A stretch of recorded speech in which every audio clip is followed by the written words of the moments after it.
Today is the day of prayer for the legal protection of the unborn, and it marks the sad anniversary of Roe v. Wade, which was a Supreme Court decision legalizing abortion throughout our country in 1973.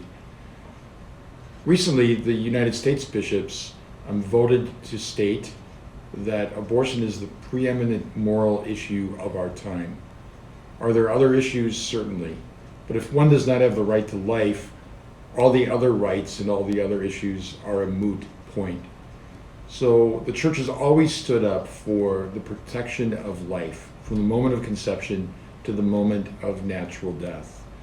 Currently in our country, we live under this legal insanity, really, that says if the child is wanted by the mother, then that child is human. If the child is not wanted by the mother, the child has no legal rights and can be aborted. So seemingly we have presumed to take the power to confer humanity on another person, a power that only clearly belongs to God. What encourages me is that this week, hundreds of thousands of people, most of them young, will converge on our nation's capital to join in the annual March for Life. You will hear almost nothing about it in our regular media, but it represents the largest event in terms of attendance in our nation's capital. So we are slowly winning the cause of life. Clearly, we need to change laws because just laws can change hearts, but we also need to change hearts. We need to build a society where every human being, from the moment of conception, is nurtured, welcomed, respected, received, loved, and is allowed to grow to their full human potential and make their contribution to the human good.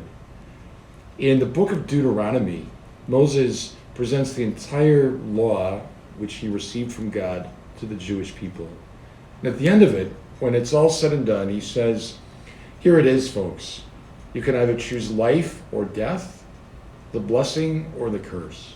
Choose life then, that you may have a long life on the land that the Lord wants to give you. It's clear in reading the Old Testament prophets that the measure of the moral integrity of a people is how it cares for the most marginalized, the most poor, and the most vulnerable. I think you would agree there's no human life more vulnerable or fragile than life in the womb. Yet from the moment of conception, we know through science that the fullness of the potential of who we have been called to be by God is already fully existent.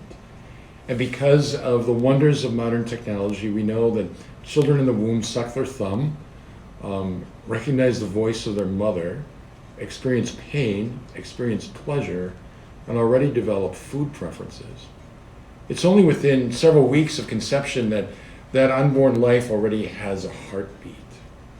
So even science tells us the facts of human life. So we pray, we work, we sacrifice, we prophetically speak, and we struggle to build a culture of life and to change the abortion culture in the United States and around the world so that every human person enjoys the right to be born and the right to live the life that God has given them. May we stand up for life and be part of this beautiful gospel of life that speaks to us of the dignity of the human person.